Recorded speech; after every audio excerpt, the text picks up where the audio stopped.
Ok. Bueno, bienvenidos a todos, damas y caballeros, jóvenes. La verdad es que nos complace muchísimo tenerlos una vez más, como todos los sábados, compartiendo con nosotros y compartiendo realmente entre todos, yo diría mejor, acerca de nuestra historia.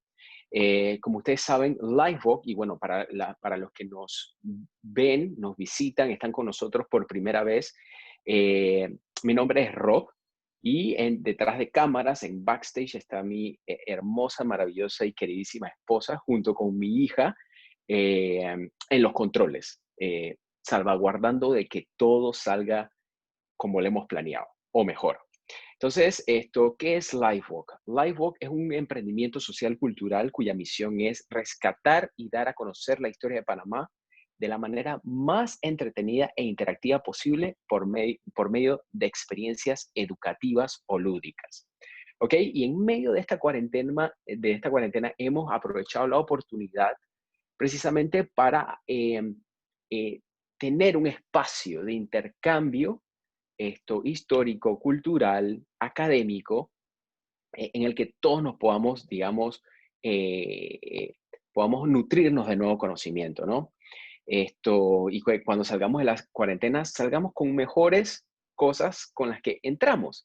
Y el día de hoy, para ya entrar en materia, nos acompaña una persona, o sea, nos sentimos muy privilegiados de que esté con nosotros, la profesora Ana Yancy Turner, y más adelante voy a hablar un poquito más acerca de ella, pero nos honra con su presencia.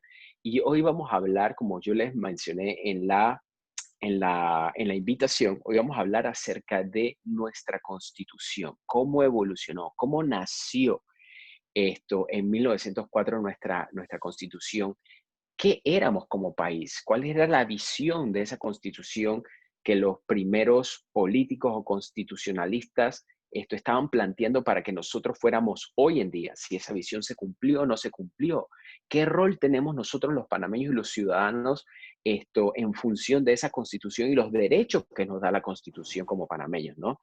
Y hoy en día en una circunstancia como la que nos encontramos ahora, ¿cuáles son los desafíos para una nueva constituyente? ¿Ok? Hay muchas preguntas que la profesora Ana Yancy nos va a ayudar a resolver. Esto, y claro, como Lifebox se trata de rescatar la historia, bueno, vamos a analizarlo e imaginárnoslo desde el punto de vista también histórico. Bueno, sin más que agregar, vamos a hacer un ejercicio, un juego, como siempre lo hacemos todos los sábados. Vamos a entrar en nuestro segmento de trivias, ¿ok? Y a través del segmento de trivias, lo que vamos a hacer es dibujarnos, ¿ok? ¿Cómo era ese Panamá de 1904? ¿Ok? Para que nos hagamos como una escena, ¿no? En nuestras mentes, y estemos en contexto de la realidad en aquel entonces. ¿Ok? Entonces, eh, estas trivias las diseñamos a partir de un artículo que encontramos en un periódico de la Estrella de Panamá del 11 de septiembre de 1904. ¿Ok? Y lo interesante es que este artículo lo que buscaba era vender a Panamá como una república nueva, una república en la que se estaban dando muchos cambios y había muchas oportunidades a nivel de negocio, a nivel de proyectos, a nivel de empresas, emprendimientos. Entonces vamos a contestar a través de la trivia y vamos a jugar para ver cómo era ese Panamá en 1904. ¿Ok? Entonces, señora productora, Eli, vamos a ver cómo era la ciudad de Panamá. ¿Cuántos habitantes consideras tú o piensas tú, te imaginas tú que había en la... Ah, perdón. Sí, ok, vamos a conocernos. Lo siento, chicos, lo siento. Me puse un poquito nervioso. Vamos a conocernos un poquito mejor, ¿ok? Y vamos a contestar estas preguntitas para ver quiénes están participando hoy con nosotros. Y para eso, bueno, la primera pregunta dice, ¿cuántas veces has participado en un live walk? ¿Es tu primera, segunda, tercera o cuarta vez? Ok, vamos a ir respondiendo ahí las preguntas como siempre lo hacemos. Aparecen en pantalla. La segunda pregunta es, ¿cuántas personas están contigo viendo esta sesión? 1, 2, 3, estás tú solo. 0, más de 3. ¿En qué rango de edad te encuentras? ¿En qué rango de edad te encuentras? De menos de 18 años, de 18 a 35, de 36 a 55. ¿Ok? ¿Qué género? Masculino, femenino. ¿Eres panameño, sí o no? Porque entiendo que hay algunas personas del extranjero también que aceptaron la invitación. Y vamos a ver si se encuentran con nosotros en estos momentos. ¿Ok? Tenemos 43 personas en estos momentos viéndonos y vamos a darle un par de segunditos a nuestra productora y a todos ustedes para que terminen de contestar las preguntas. Vamos a ver en pantalla dentro de un par de segundos. Eli, cuando quieras. A ver quiénes nos acompañan. Bueno, el 47% que nos acompaña por primera vez. ¿Ok? ¿Qué más dice? La mayoría de las personas se encuentran con una persona. Ah, no, perdón, se encuentran solas. La mayoría de las personas, profesora, fíjense, están entre 18 y 35 años, jóvenes en su plenitud. La mayoría son mujeres, profesora, que hay temas para las mujeres súper interesantes que vamos a abordar. El 84% son panameños y el 16% nos ven desde afuera o no son panameños, no necesariamente nos ven desde afuera. Ok, perfecto. Entonces, vayámonos con las trivias, Eli, pues. Ok, ¿cuántos habitantes piensas tú que teníamos en la ciudad de Panamá en 1904? Todo esto es en el nacimiento de nuestra república, 1904. ¿Éramos 10.000 habitantes, 25.000, 35.000 o 100.000 habitantes? Ok. Tenemos 15 segundos para contestar. Es rapidito. No tienen que saberse las respuestas. Tampoco buscamos hacer una evaluación de sus conocimientos. Vamos a ver, Eli, rapidito. Ok, la gente perfectamente acertó. La ciudad de Panamá, éramos 35.000 habitantes. Y para que tengan una idea de proporciones, hoy en día la ciudad de Panamá cuenta con 477.000 habitantes. Siguiente trivia, Eli. La siguiente trivia, ¿qué dice? Dice, chan, chan, chan, chan. Las deudas de la nueva república ascendían a menos de $500.000, $500.000, más de $1.000.000, o no teníamos deuda. A ver qué piensa la gente.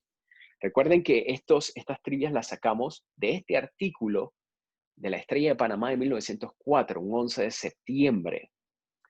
¿Ok? Vamos a ver cómo se encontraba la deuda pública de esta nueva república. ¿Qué nos dice la gente? A ver si la pegan.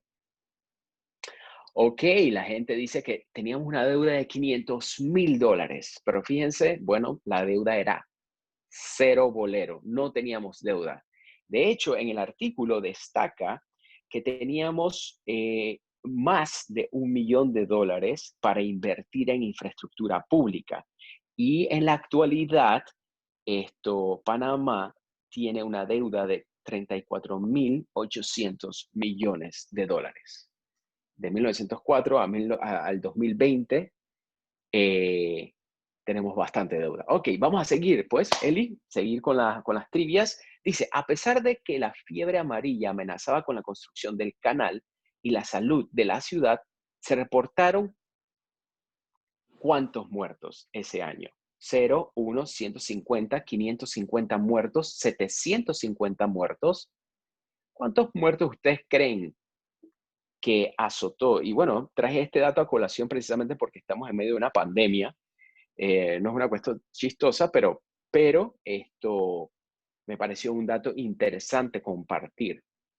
Vamos a ver qué decían los responsables de la salud pública en ese entonces. Teníamos 150 muertos, pues fíjense que la salud pública estaba siendo administrada en conjunto con los norteamericanos que estaban iniciando el canal de Panamá y había reportado solamente un muerto por fiebre amarilla. Ok, sigamos rapidito para ver En cuanto a infraestructura, se destaca, o sea, ¿qué teníamos en el país en ese momento? Teníamos un tranvía, el artículo destacaba que teníamos una fábrica de hielo, que teníamos un hipódromo o que teníamos el Puente de las Américas. ¿Qué piensan ustedes? ¿Qué piensan ustedes? A ver, ¿qué era lo que nos distinguía como una ciudad cosmopolita en ese momento? ¿Qué infraestructura pública teníamos? ¿Cuál era la gran sorpresa para esos que estaban leyendo el artículo en ese momento?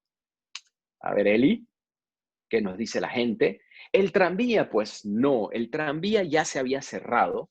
En ese momento el tranvía estaba suspendido, aunque existía, eh, pero realmente lo que el artículo destacaba era que teníamos una fábrica de hielo. El hipódromo no existía y tampoco existía el Puente de las Américas. Recordemos que el Puente de las Américas se construyó mucho después de que el canal se construyó y en ese momento, aunque sí había algunos trabajos comenzados por los franceses, no había un ¿cómo se llama? Un Puente de las Américas o the Thatcher Ferry Bridge. Seguimos con las trivias, Eli. Ok, entonces, se incentivaba la inversión, pero ¿en qué sector de la economía se estaba incentivando? Estaban incentivando al transporte, es decir, gente, vengan a Panamá e inviertan en transporte, inviertan o en agricultura, inviertan en salud, inviertan en educación. Estas son sus oportunidades. ¿Qué ustedes creen que la gente, que el artículo decía que era la gran apuesta del momento? ¿En qué debíamos invertir nuestro dinero? Vamos a ver. Tan, tan, tan, tan. En agricultura, efectivamente. En transporte, bueno, una de las cosas que se destacaba acerca de la ciudad de Panamá en ese momento era que decía, señores, tenemos una ciudad cuyas calles están recién empedradas. O sea, imagínense, no estaban asfaltadas, no tenían ladrillos, sino que estaban empedradas. Pero efectivamente, el 47% acertó era en agricultura. ¿Ok? Y para que tengan una idea, en 1915 fueron aprobados provisionalmente los planes y programas de estudio de las escuelas privadas. La Universidad de Panamá nació en 1935 y la creación del Ministerio de Educación fue en 1941. O sea que tenemos unas instituciones bastante jóvenes, ¿no? A ver, siguiente trivia. Dice, las nuevas infraestructuras que tendría la ciudad serían ¿cuáles? El tranvía, puentes, acueductos y alcantarillados. Es decir, el artículo lo que te decía es, señores, ustedes ponen su inversión y yo me comprometo con instalar un tranvía o construir puentes o acueductos y alcantarillados. A ver, ¿qué ustedes piensan que era lo que el gobierno en ese entonces se estaba comprometiendo a hacer? Chan, chan, chan, chan. ¿Cuál era el compromiso del gobierno en ese entonces de hacer por nuestra ciudad que estaba emergiendo, por nuestra república? A ver, Eli, exactamente, acueductos y alcantarillados, que fue un plan prácticamente también muy coordinado con los Estados Unidos para crear este acueducto y alcantarillado. Nos quedan dos, vamos rapidito con la segunda, con la penúltima.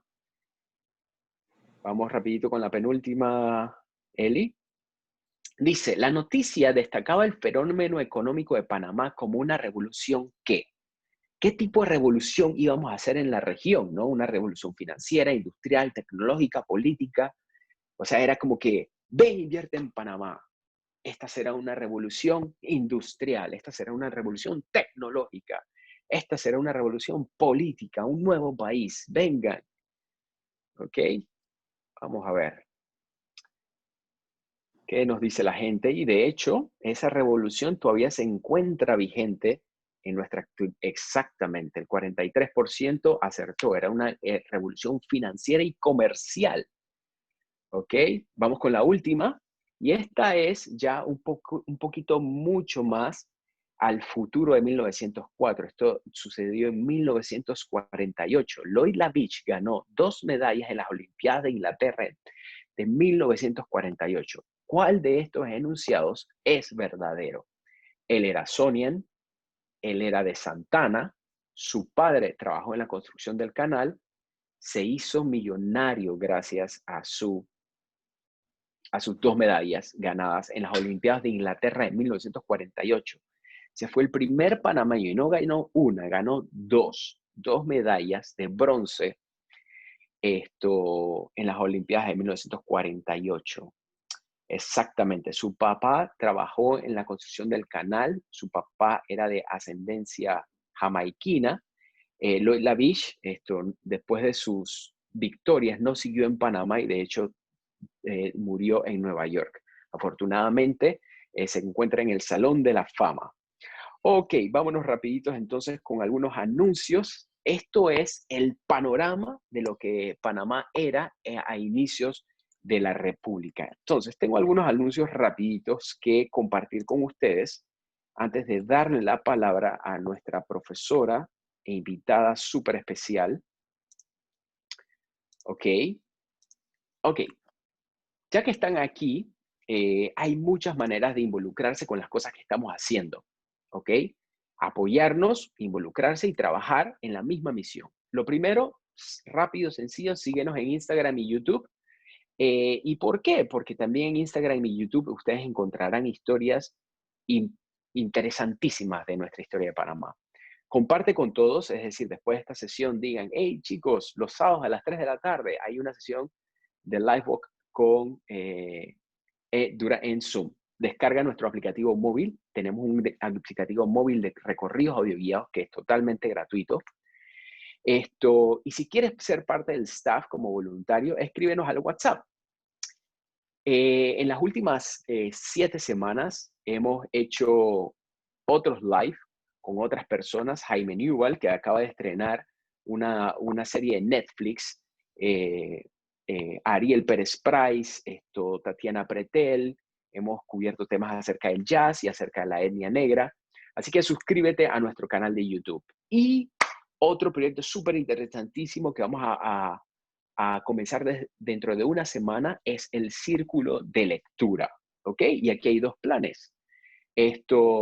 Si ya tienes el libro, que normalmente hay mucha gente que ya lo tiene, pues el costo de inscripción son $10. Eso incluye 5 sesiones virtuales, una sesión con el autor, en donde todos son coloquios, tertulias, conversaciones acerca de lo que vamos a ir leyendo. Vamos a tener regalos sorpresas dentro de el círculo de lectura y vamos a darles un certificado de participación después de todo el círculo. Y el plan B incluye el libro y la entrega. ¿Ok? Esto lo vamos a dejar para después. Y sin más que agregar, yo sé que vamos bien rápido, pero es que quiero darle la palabra a la profesora, pero es ya. ¿Ok? Vamos a preguntar, ok, ¿cuánto consideras que conoces acerca del tema que la profesora Ana Yancy nos va a abordar acerca de la Constitución y su trayectoria a lo largo de nuestra vida? ¿Mucho o poco? A ver, vamos a darles un par de segundos a la gente. Vamos a darle un par de segundos a la gente. Está quedando sin batería la... Ok. Vamos a ver, profesora, ¿cuál es el diagnóstico de la gente? Que muy poco, el 92% viene con sed de conocer acerca de nuestra historia. Y con eso en mente, bueno, voy a compartir la primera diapositiva con la gente. Ok, y de paso también voy a presentar a la profesora. La profesora Ana Yancy es profesora de la Universidad de Panamá y tiene 33 años de servicio, es decir, no se fuman en pipa.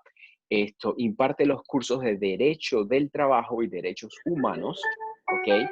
Fue vicedecana, Eli, ayúdame con los micrófonos, porfa. Fue vicedecana de la Facultad de Derecho y Ciencias Políticas y defensora de los derechos de los universitarios. Es autora de varios libros como Clara González, La Mujer del Siglo, El Derecho a la Autodeterminación de los Pueblos Indígenas, la Constitución de 1946 y la Constituyente que le dio origen. Y tiene otras publicaciones. Así que, profesora, sin más que agregar, vámonos entonces con el tema del día de hoy.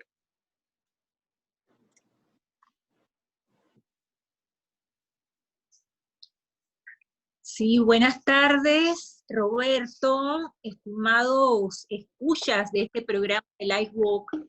Nos complace a nosotros desarrollar este tema sobre participación ciudadana y constitución en la vida republicana, tomando en cuenta que en los 5 últimos meses del año pasado, es decir, a partir del momento en que el gobierno tomó posesión, 1 de julio hasta diciembre, hubo una coyuntura bastante movida donde los jóvenes fueron artífices, tomando en cuenta de que hubo un paquete de reformas constitucionales que presentó el presidente de la República a la Asamblea para su consideración, y se supone que debía discutirse en 2 legislaturas distintas y finalmente someterse a un plebiscito a fines de este año.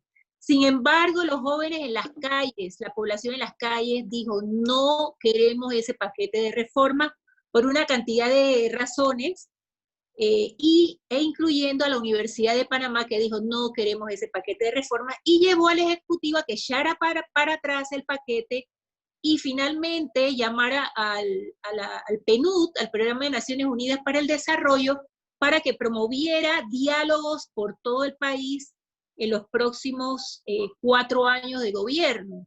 Entonces, ese diálogo fue suspendido con este tema de la pandemia. De todas maneras, es un tema que está vigente y ya veremos al finalizar, después de hacer este recuento histórico, por qué está vigente y que debemos retomarlo porque como ciudadanos nos compete formar parte de la arquitectura de esta nación. Y la arquitectura de la nación la da la Constitución política. Entonces vamos con esta gráfica aquí que nos define qué se entiende por participación ciudadana. Dice, la participación ciudadana podemos entenderla como la igualdad de oportunidades que debemos tener todos los ciudadanos para ser parte activa en las acciones y decisiones que influyen en el país. Desde este punto de vista, los ciudadanos debemos participar en los procesos de toma de decisiones en el marco, pues, de todas las decisiones que toma el Estado o que toma el gobierno. Pasamos a la siguiente. Claro. Bueno, una vez definida la participación ciudadana, vamos a definir lo que se entiende por constitución política.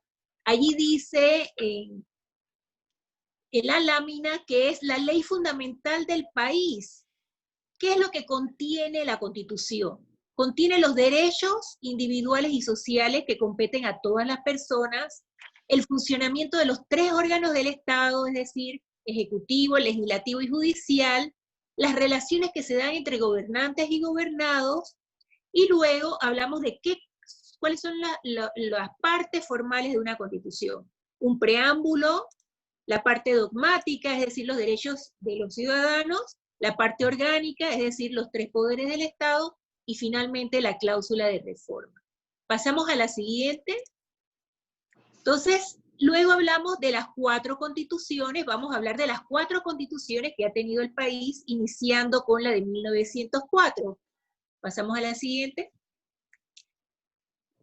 Efectivamente, Roberto, en el año de 1904 estamos hablando de que Panamá acababa de separarse de Colombia y nacer como Estado independiente, 3 de noviembre de 1903, finalizando 1903.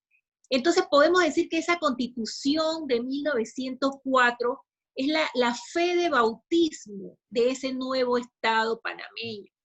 Imaginémonos, por eso ponemos allí que esta Constitución establece los lineamientos fundacionales del país. Es una Constitución, como ya veremos en la siguiente, que se adopta a principios de 1904, en enero de 1904. Las características: es eminentemente liberal individualista. Quizás mis estudiantes de Derecho que me escuchan saben lo que esto significa. Es decir, una Constitución animada por esta corriente del liberalismo clásico, ¿no?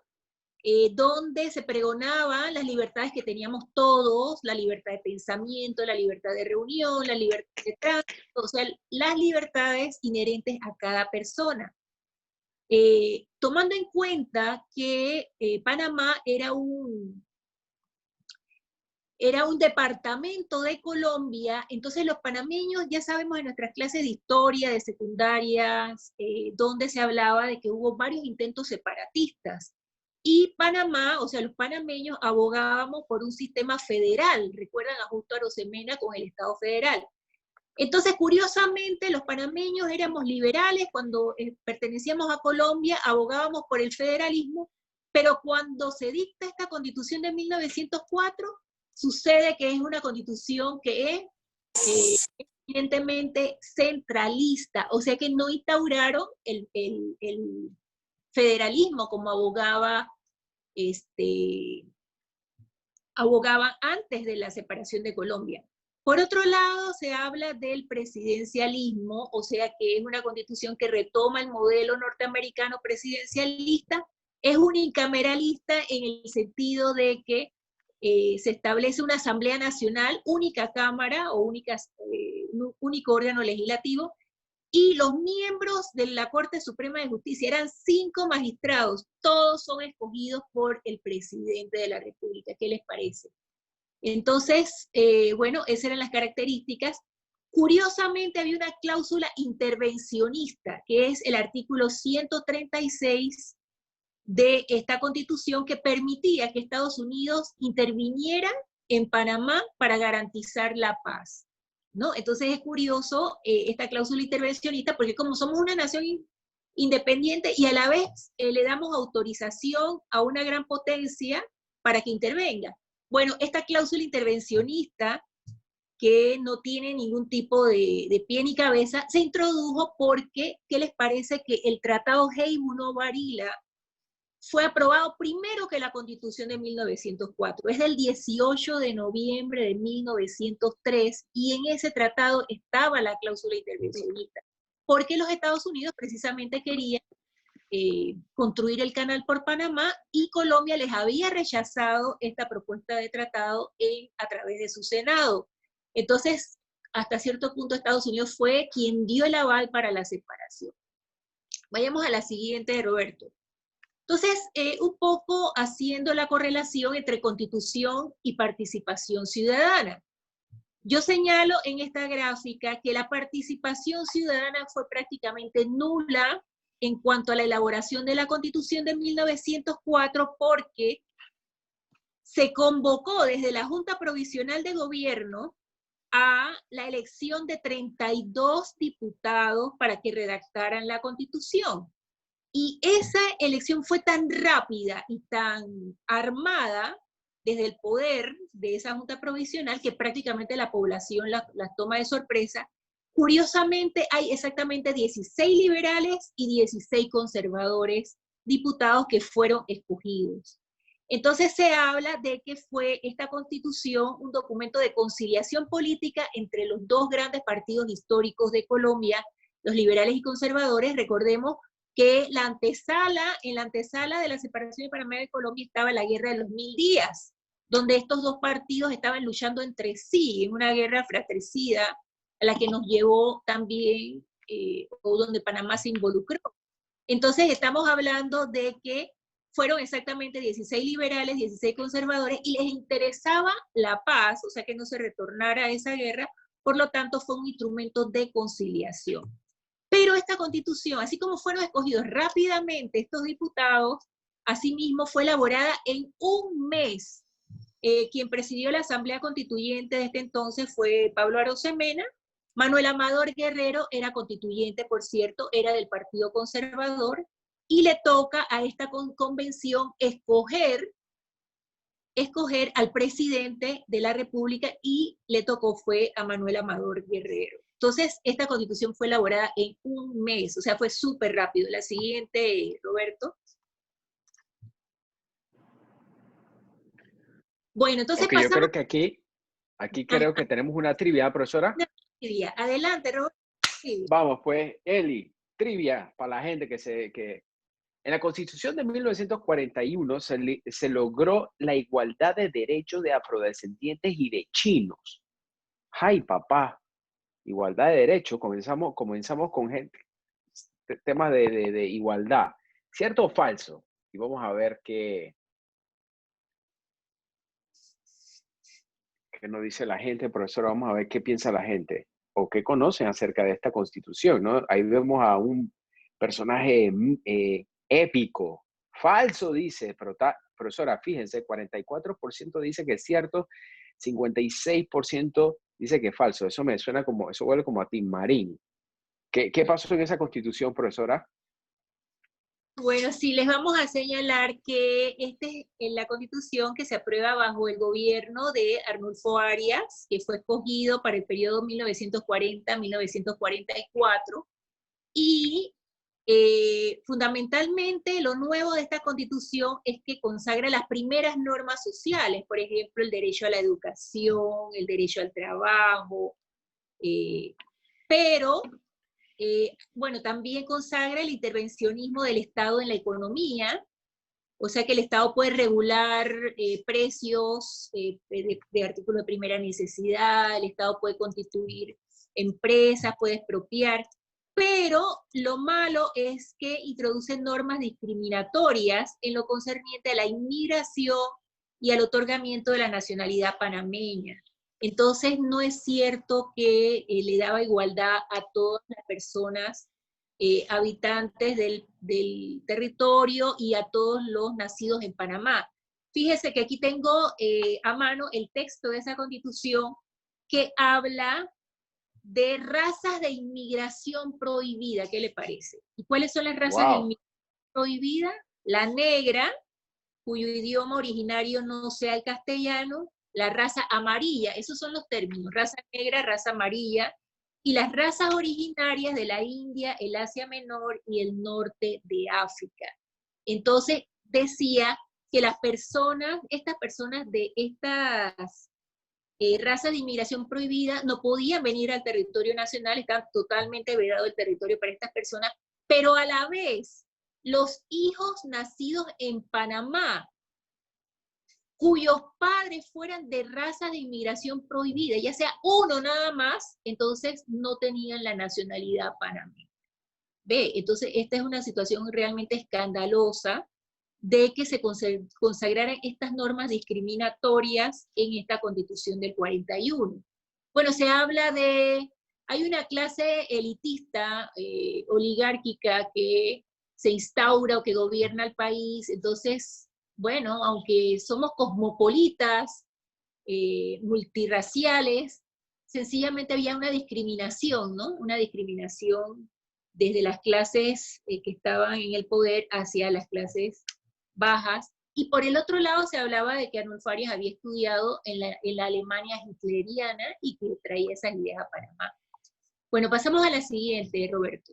Pasamos a la siguiente. Hay gente, profesora, reaccionando en el chat que está con la boca abierta. Digo, no los estoy viendo, pero me los estoy imaginando. Sí, es que eso es muy grave y yo le digo a mis estudiantes, ustedes deben examinar los textos de la Constitución del 41 para que vean realmente qué fue lo que se reconoció allí. Bueno, entonces en cuanto al tema de la participación ciudadana, ahí están periódicos de la época, está la imagen de Arnulfo Arias convocando a un plebiscito, porque resulta que él dijo, no, yo quiero empujar mi propia constitución, pero no se siguió el procedimiento constitucional de dos asambleas que decía la Constitución de 1904, sino que él encomendó a una comisión que redactara un proyecto de constitución, lo sometió a la Asamblea que estaba, la Asamblea Nacional que estaba en ese momento, el 22 de noviembre de 1940, y esta Asamblea aprobó ese proyecto de constitución. Entonces Arnulfo, para no tener que someterlo a la asamblea del otro gobierno, entonces dijo, bueno, para que comience a ir en mi gobierno, voy a convocar un plebiscito. O sea, el procedimiento no estaba en la anterior constitución. Entonces, de lo que él habló es que él iba a asumir la representación suprema del Estado y en función de esos poderes que él mismo se daba, convocaba al plebiscito.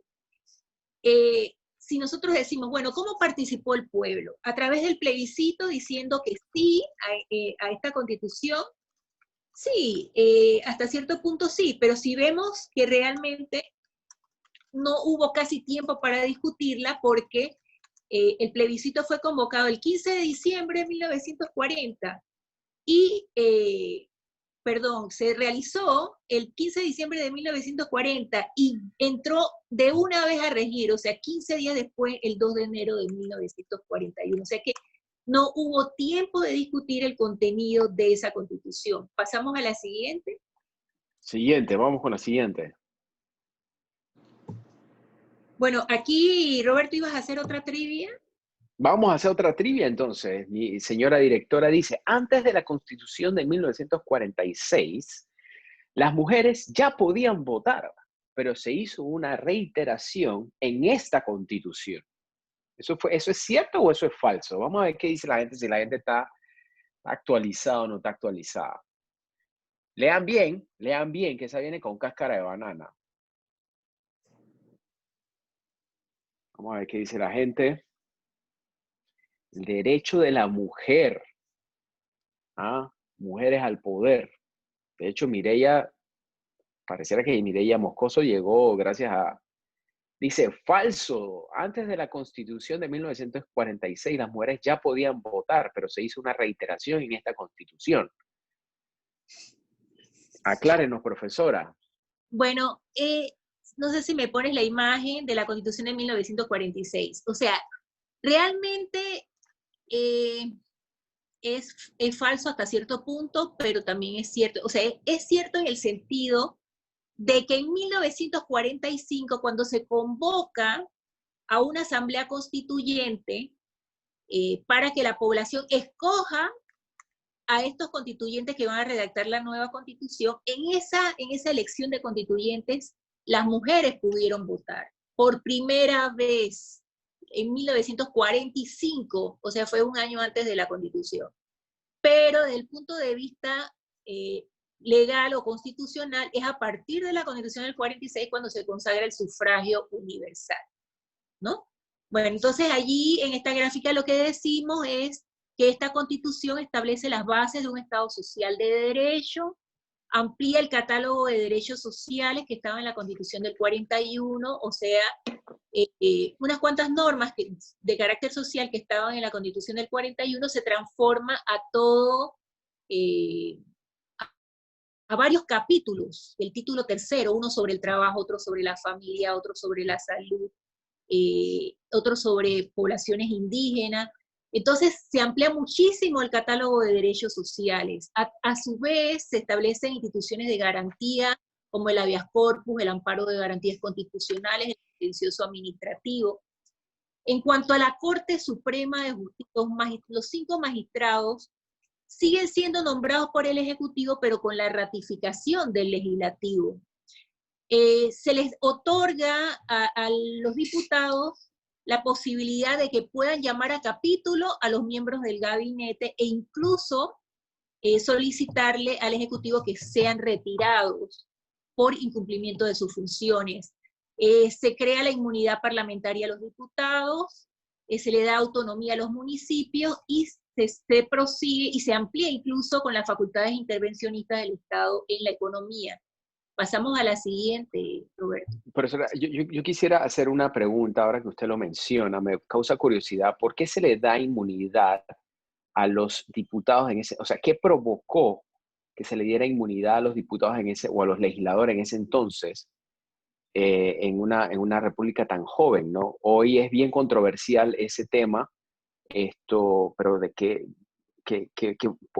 cuáles fueron las circunstancias que lo provocaron? Si sabe, ¿no? O sea, esa es una institución. La Asamblea Nacional o la Cámara Legislativa debe representar a todo el espectro político del país, o sea, a todos los partidos políticos, a todos los diversos sectores de la población. Entonces, puede ser que en el Ejecutivo salga escogido como presidente a una persona que es de un solo partido y que, o sea, esa es como una protección a los diputados para que no sean objeto de persecución por sus ideas políticas, por sus opiniones que emitan en la Cámara. Entonces, de eso se trata. Pero no se trata de que, no se les va a juzgar, pueden hacer lo que les da la gana, actos de corrupción, nadie los va a investigar. No se trataba de eso, se trataba de protección para poder opinar libremente en la Cámara. Bueno, Claro, entonces vamos a seguir. pasamos a la siguiente, la participación ciudadana de cara a la Constitución de 1946. ¿Cómo se dio esta participación? Arnulfo Arias fue depuesto, o sea, un golpe interno que le dieron en el Ejecutivo sus propios ministros. Entonces, su ministro de gobierno queda de presidente. ¿Por qué? Bueno, fueron muchas circunstancias, pero lo que se argumentó es que él se ausentó del país sin pedirle autorización a la Asamblea. Y se valieron de eso para darle el autogolpe. Entonces queda el ministro de gobierno de presidente, que se llamó Ricardo Adolfo de la Guardia. Este señor entró en una crisis porque, claro, había arnulfistas que querían que retornara Arnulfo, dominaban en la asamblea, y entonces este señor maniobró e hizo una alianza con 8 partidos políticos y llamó a una constituyente, ¿verdad? Entonces, esta es la constitución, la constituyente que da pie a la constitución de 1946. ¿Cómo se escogen a estos constituyentes? A través del sufragio universal, que era lo que decíamos. En 1945 se llama la elección de estos constituyentes. Por primera vez pueden votar las mujeres. Y no solo votar, sino ser candidatas al puesto de constituyente. Entonces, veamos, a diferencia de las constituciones anteriores, esta campaña para escoger constituyentes duró 3 meses. Se podía postular por partidos políticos o por libre postulación, y la idea era escoger 9 constituyentes nacionales que representaran a todo el país, 9, y 42 provinciales. En ese entonces creo que nada más existían 6 provincias, 6 provincias. Entonces, creo que eran como 5 diputados por provincia, y eran un total de 42 y 9 que representaran a todo el país. Entonces, esa figura de constituyentes nacionales y provinciales fue interesante. A su vez, pasamos a la siguiente. Estamos hablando de que estos constituyentes pertenecieron a 7 partidos políticos. Algunos partidos eran de diversas alas del Partido Liberal. El que manejó la asamblea, o que fue mayoría, fue el Partido Liberal Renovador, que era como decir un partido liberal social. También había representantes del Partido Conservador, del Partido Socialista y del partido de Arnulfo Arias en ese momento, que se llamaba PNR, Partido Nacional Revolucionario.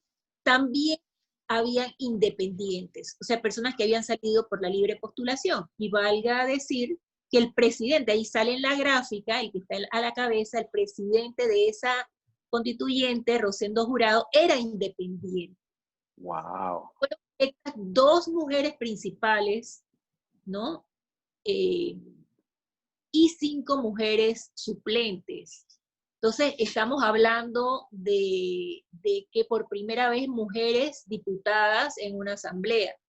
El anteproyecto de constitución fue elaborado por jurisconsultos reconocidos en la época, como José Dolores Moscote, como Ricardo J. Alfaro y como Rodolfo Chiari, quienes elaboraron esta constitución en 3.5 meses, o sea que tuvieron un tiempo, no fue como la anterior constitución de 1904, que ya en 15 días tenían el proyecto, la constitución del 41 que tenía el proyecto en un mes. O sea, ¿cómo es posible que, de dónde sacaron ese texto tan rápido? No, este fue producto de una propuesta inicial que hicieron estos juristas reconocidos en Panamá.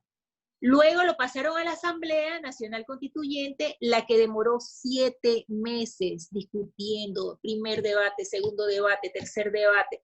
Y como ven, personas de diferentes tendencias políticos ideológicas, incluyendo mujeres. Bueno, por ahí también tenía un dato de que había mucho sector profesional, o sea, esos constituyentes, muchos eran profesionales. Sí, habían empresarios, pero no era la mayoría. Había gente del campo, campesinos, agricultores, pero la mayoría era un sector profesional. Pasemos a la siguiente.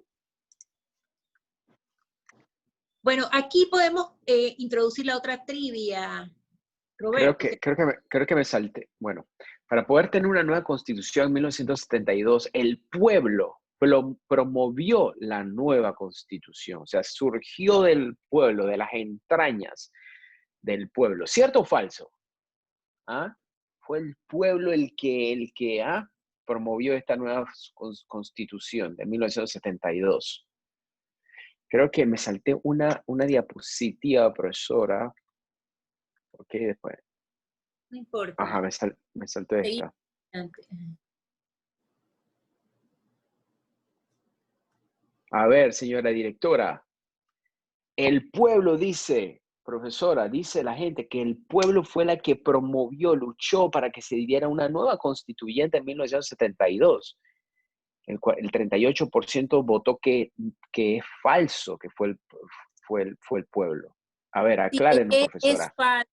es falso porque es que esta constitución, así, no sé si ponen la lámina, la diapositiva de la constitución, sí, esta constitución fue expedida para legitimar el gobierno militar que se dio a raíz del golpe de Estado de 1968. Entonces, no fue el pueblo, no hubo esos canales de participación popular, sino que fue, o sea, la Guardia Nacional da un golpe de Estado de ellos.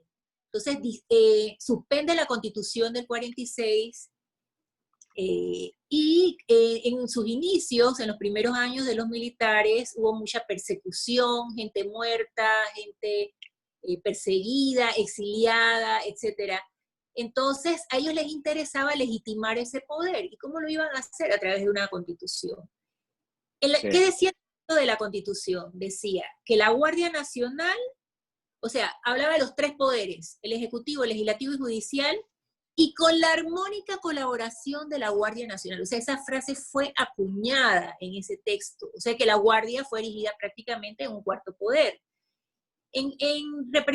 O sea, en vez de la Asamblea Nacional, se creó un nuevo órgano legislativo que se le denominó Asamblea de Representantes de Corregimiento. Entonces se decía, no, ya la figura de diputados va a desaparecer y ahora está la figura de representante de corregimiento, y en cada corregimiento se escoge a la persona. Era un total de 505, pero resulta que nada más se reunían una vez al año, un mes al año, que recuerdo que era en el mes de octubre. Entonces, ¿qué clase de órgano legislativo es ese donde nada más se reúne una vez al año y el resto del año es un Consejo Nacional de Legislación escogido totalmente por el Ejecutivo, ¿verdad? Entonces, ese era el órgano legislativo. A la vez se estableció como líder máximo de la Revolución Panameña a Omar Torrijos Herrera. O sea, literalmente se establece como líder de la revolución a Omar Torrijos. Esta constitución fue reformada en 4 ocasiones, en 1978, 1983, 1993, 94 y 2004. Pasamos a la siguiente. Profesora, en esa foto vemos bueno, yo conozco a 2 de los 3. A No ver, conozco conozco a Elías Castillo y conozco a Omar Torrijos. Bueno, no los conozco bueno, personalmente, pero los puedo reconocer. puedo reconocer a Elías Castillo para que vean los muchachos que Elías Castillo es bastante mayor, o sea, desde el 72. Fue el que presidió esa asamblea de 505 representantes de corregimiento. Miren, en esa época, y le está poniendo la banda presidencial a Basilio Lacas, que fue el presidente escogido por ellos. O sea, el presidente no lo escogían los ciudadanos, lo escogía la asamblea de representantes de corregimiento. Bueno, pasamos a la siguiente.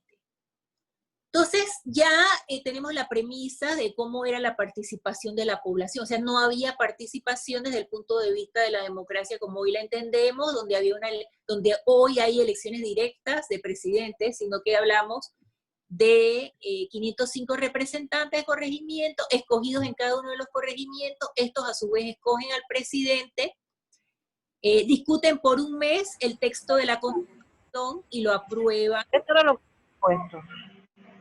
Y la Asamblea solo legisla una vez al año, como decía. Entonces, ¿qué pasó con las otras reformas que se hicieron?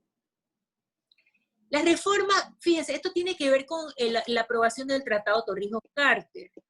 Se aprobó el tratado y Estados Unidos estaba permanentemente presionando al gobierno panameño y le decía, tienes que abrir, eso le llamaban apertura democrática, tienes que abrirte a cambios en tu constitución. Entonces fue tal la presión que en efecto se hicieron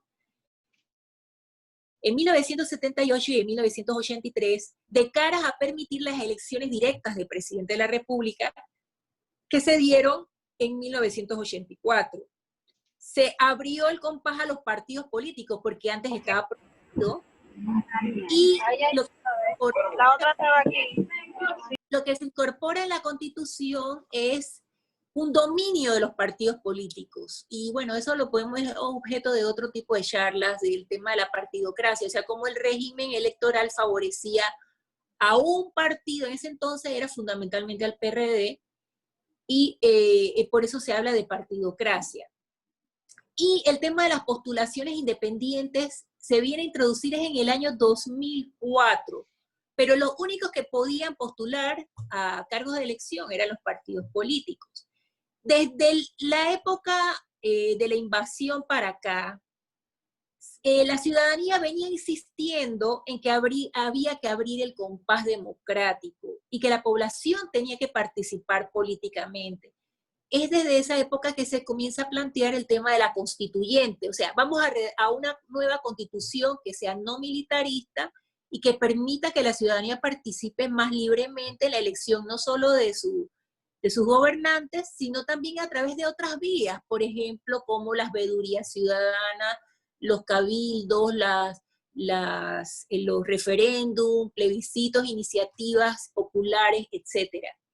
Pero este tema de la constituyente, sencillamente a los gobernantes nunca les interesó, y es hasta el año 2004, con las reformas de 2004, que fueron las reformas de Mireya Martín, o sea que esas dos asambleas de esos dos gobiernos las aprobaron. Entonces dijeron, no, constituyente paralela, que es un mecanismo de controlar la participación en la constituyente. Algunos dicen, no es realmente constituyente, es un disfraz de constituyente, pero se introdujo pues en el 2004. En términos generales consideramos nosotros que no hay mecanismos de participación ciudadana como sí existen en otras constituciones de América Latina, como ya les decía, iniciativa, revocatoria de mandato, referéndum, etc. O sea, si de repente 50 personas queremos recoger firmas para que se introduzca la figura de revocatoria de mandato al presidente de la República, al diputado que no cumpla sus funciones. Si recogemos muchísimas firmas, que eso lo puede regular la Constitución, la cantidad de firmas, entonces se presenta esa propuesta para que se apruebe, ¿verdad? Bueno, entonces en la siguiente, ya después de haber visto estas 4 constituciones, nosotros señalamos, el planteamiento de la constituyente es la forma más amplia de participación política por parte de los ciudadanos. ¿Por qué es necesaria? Entonces nosotros decimos, 1, porque la actual constitución, la de 1972, que tiene 47 años de vigencia, 48, está desfasada. No contempla las nuevas realidades del país y del mundo, ¿no? 2, la constituyente es necesaria porque se requiere un nuevo pacto social que contemple la democracia participativa, donde la estructura autoritaria sea sustituida por mecanismos de control ciudadanos para evitar la corrupción e impunidad. Ustedes se imaginan, ahora que hablamos tanto de corrupción, si hubiese la figura de revocatoria de mandato o de no reelección, ¿ustedes no consideran que estos gobernantes se abstendrían de hacer más de 4 cosas porque dicen, me van a sacar del puesto, ¿no? No me voy a poder reelegir en el siguiente periodo, en el caso de los diputados. Entonces, es lo que decimos. Pasamos a la siguiente, Roberto. También decimos que la constituyente es un buen planteamiento porque es la forma más democrática de hacer una constitución. O sea, que ya no sea un grupo de notables o que sean ciertos juristas o que sean los representantes de o sea, los que están en la asamblea actual o emisarios del Ejecutivo. No, que sea el mismo pueblo el que diga, queremos elegir a nuestros constituyentes y esos son los que van a hacer la Constitución. También nos parece interesante este planteamiento porque los diversos sectores de la población pueden escoger libremente a sus representantes, quienes deliberarán sin cortapisas y restricciones de ningún tipo el nuevo texto constitucional para que el pueblo después lo apruebe en un referéndum. Entonces, si el pueblo quiere discutir, no sé, cualquiera de estas figuras legales o constitucionales que hay en la región, el tema de la no reelección presidencial o la no reelección a los diputados, que es una figura que se acabó de aprobar en Perú, por ejemplo, el tema de la no reelección de los diputados, ¿por qué no podemos ser libres para discutirla? ¿Por qué tenemos que tolerar a estos diputados? Mire el caso de Elías Castillo, usted mismo lo identificó. ¿Usted sabe cuánto tiempo estuvo Elías Castillo en la Asamblea? O sea, toda su vida, toda su vida. Sí, no se Entonces, hace más nada que, bueno, no sé. situación. Entonces, si hubiese un principio como el de no reelección, existe para presidente de la República en nuestro país, que no puede reelegirse el presidente en 2 periodos, pero para diputado no existe, ¿verdad? Para diputado no existe. Bueno, entonces pasamos a la siguiente. Fíjese, nosotros participamos en una organización que se llama Ciudadanos Unidos por la Constituyente, y nos tomamos la tarea de examinar todo el texto constitucional y hacer una propuesta. Entonces sacamos un documento donde hacemos una propuesta de contenido constitucional. ¿Por qué cosas abogamos? Abogamos porque se convoque a una asamblea constituyente conformada por representantes electos por votación popular. Que el próximo texto constitucional contenga los principios siguientes. 1. El Estado pluriétnico, pluricultural y plurilingüe. Resulta que Panamá es una gama de grupos étnicos, no representa un solo grupo étnico. Entonces debemos contemplar esa riqueza cultural y étnica en nuestro texto constitucional. 2, que se amplíen y fortalezcan los derechos humanos, ¿no? 3, fortalecimiento de un Estado constitucional, democrático y social de derecho. O sea, que todas las actuaciones de los funcionarios públicos y de los gobernantes estén asentadas en normas jurídicas, es lo que se llama Estado de Derecho. No puedes hacer lo que te da la gana, solo puedes hacer lo que la norma te indique. 4, que hay una democracia participativa. Es decir, que se establezca en el texto constitucional instituciones de la democracia semidirecta, y allí proponemos un Consejo Nacional Permanente de Participación Ciudadana. O sea, que sea este consejo, por ejemplo, el que haga sus veces de tribunal electoral. O sea, que la participación ciudadana esté institucionalizada. En la actual constitución no está institucionalizada. No hay nada que hable de participación ciudadana, que es el nuevo paradigma de las democracias. O sea, que no sea una simple democracia representativa, como se dice, sino que sea una democracia participativa, donde nuestra participación no sea simplemente votar, sino que en los 5 años estemos pendientes de lo que están haciendo los gobernantes y tengamos mecanismos para vigilar. 5, propugnamos por una mayor legitimidad y representatividad política en los cargos de elección popular. Por ejemplo, que se establezca una segunda vuelta electoral, la paridad electoral hombres-mujeres, las postulaciones independientes deben ser fortalecidas, que realmente existen, pero es como si no existieran. Volver al tema de los diputados nacionales y provinciales y sustituir ese mecanismo de circuitos electorales que consideramos nosotros que favorece, que no son equilibrados, no son justos y que favorecen a los 2 más grandes partidos políticos. Y creemos en el principio de la no reelección en ningún cargo. También abogamos por un régimen semipresidencialista o semiparlamentario, como se le quiera denominar, donde haya un jefe de Estado y un jefe de gobierno a su vez, ¿no? Como para que hagan un balance, como existe hoy en Francia, por ejemplo. Abogamos por un consejo de la judicatura que sea el que escoja a los jueces y por un tribunal constitucional que garantice la independencia del órgano judicial. abogamos por el retorno al régimen municipal, o sea, que el municipio sea independiente del Ejecutivo. Bueno, esos son principios básicos generales por los cuales abogamos. Y con esto, Roberto, concluimos nuestra exposición, por lo cual podemos pasar a las siguientes. Ya los Ya, dijo, súper, wow, y wow, bueno, ya concluimos con la siguiente. Les agradecemos a todos. Y no, bueno, hemos fantástico. hecho un gran esfuerzo por hacer un resumen de nuestros textos constitucionales y la poca o nula o mucha participación que la discusión de estos textos significaron con respecto a la población. Gracias. Sí, mire, yo he estado leyendo ahí muy rápido los comentarios, profesora, y yo creo que aquí ya tiene como 70 y pico personas para formar, no sé si un partido político, yo no sé si usted quiere formar una asociación de lo que sea, pero aquí hay gente que parece que quiere dar su granito de arena para hacer esto que usted plantea, ¿no? Me gustaron la mayoría, yo aportaría algunas recomendaciones o algunas cuestiones personales, pero la mayoría me parecen justas y necesarias, oportunas.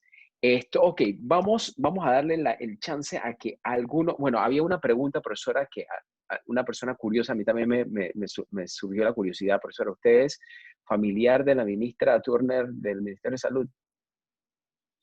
Bueno, en efecto, sí somos parientes, pero bueno, divergemos en cuanto a los criterios políticos, ¿no? Ya, perfecto. Nos quedamos ahí para... a ver, ¿quién quiere alzar la mano? Pues para hacer alguna pregunta, chicos. Yo los vi ahí bien activadísimos en el chat. ¿Quién quiere alzar la mano? Bueno, profesora, ahí usted va a ver en el chat muchos comentarios. Si los leo ahora, nos iríamos como por 2 horas, pero la mayoría son de mucha gratitud. Excelente, profesora. Muy buen ánimo es lo que me transmiten todos esos comentarios. Vamos a ver, entonces, vamos a seguir, ya estamos concluyendo con el programa de hoy y vamos a finalizar con algunas preguntitas que tengo para ustedes. Déjenme, ok. Ajá, ¿en cuál de las siguientes formas te gustaría que nosotros pudiéramos conocer, seguir descubriendo, explorando más acerca de nuestra historia? Opciones múltiples, un círculo de lectura, seguimos con los live Zoom, una obra de teatro, un website con videos cortos, tipo Netflix o tipo YouTube, pero más enfocado a la historia, o un juego lúdico versión app. A ver, ¿qué nos dice la gente? ¿Qué nos dice la gente? Mientras tanto, yo voy a proyectar aquí algunas cositas. A ver, Eli, ¿qué nos dice la gente?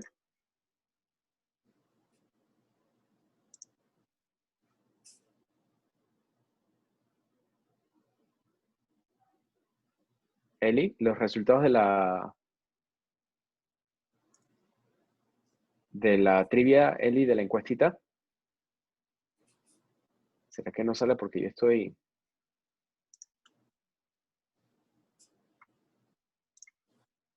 Ok, vamos a hacerla... Ah, ok, Eli le quiere dar más tiempo. Bueno, chicos, miren, yo aprovecho para reiterar, invitarles al círculo de lectura. Vamos a irnos por este libro que se llama Memorias de Bocastown, en un periodo entre 1890 y 1950. Y esto sí salió en la escuela, sí respondieron. Bueno, como ya saben, yo me voy a estar comunicando con ustedes ya sea por correo electrónico o por WhatsApp. Ok, vamos a seguir con la siguiente pregunta, Eli.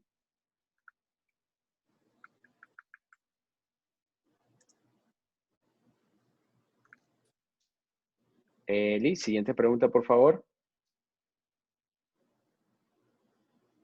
Ok, también estamos trabajando en otro proyecto que es más cinematográfico, teatral, que también va esto enmarcado dentro de estas memorias de Bocastown.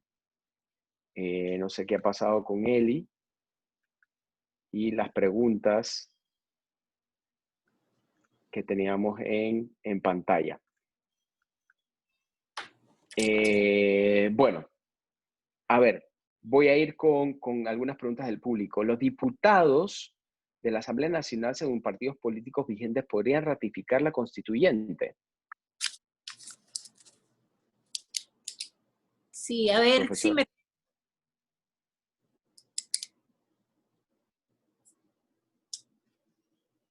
Ajá, diga, profesora. Ajá. Si me repite la pregunta. Sí, si los diputados de la Asamblea actual podrían ratificar la constituyente. Bueno, existe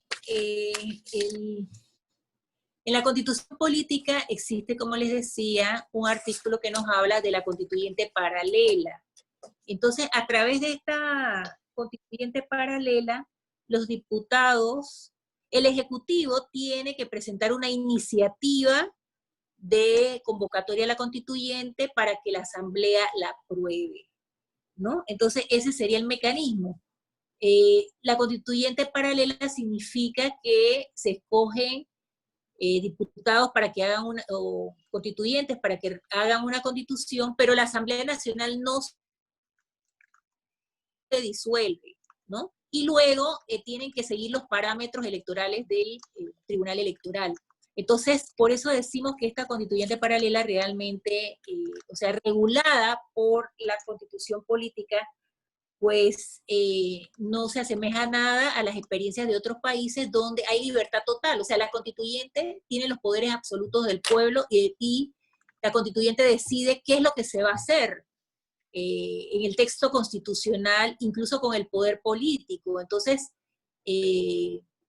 por eso la Constitución habla de que el poder emana del pueblo y el poder está por encima de los poderes constituidos que representa la constitución política, ¿no? Entonces, pues esa es la situación que tenemos con esta constituyente paralela que está regulada en la Constitución y que nosotros consideramos que no es ninguna constituyente porque pues sencillamente es objeto de manipulación por parte del Tribunal Electoral, de acuerdo a las normas electorales que éste establezca o que ya están vigentes, y por parte de la Asamblea Nacional. Entonces, creemos en una constituyente, pero que sea una constituyente originaria, ¿verdad? Que tenga plenos poderes de la población. Claro. Esto, bueno, nosotros nos gusta siempre cumplir con el tiempo que le dedicamos a las sesiones. Yo quiero terminar concluyendo con que todo el conocimiento, toda la información que acabamos de adquirir a través de la profesora nos empodera. Conocemos ahora más que nunca que tenemos un rol para cambiar digamos, el destino de este país, ¿ok? Hay muchas cosas, ustedes lo han comentado en los chats, que no nos parecen correctas y se pueden cambiar a través de este nuevo cambio constitucional.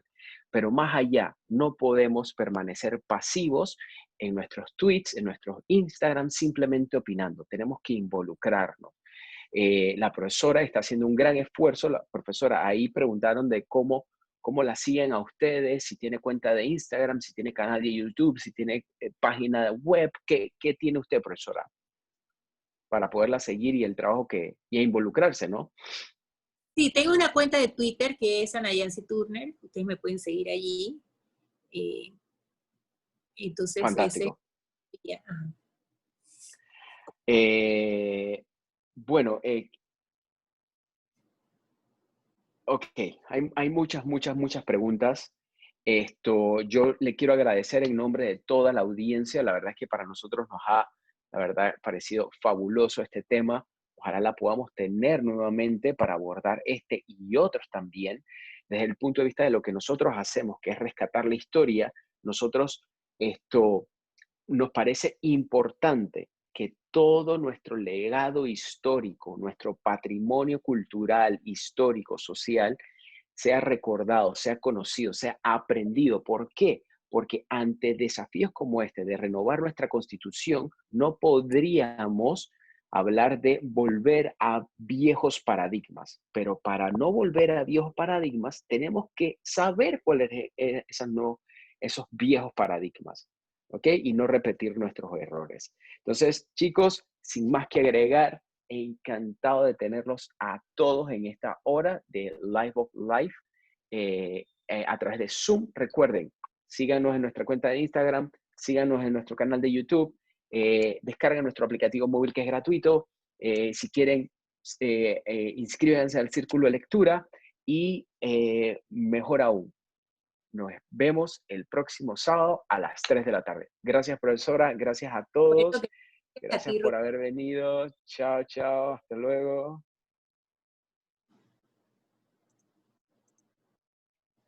Chao, profesora. Muchísimas gracias. Gracias, gracias. Gracias. Gracias. Chao, chao, chao.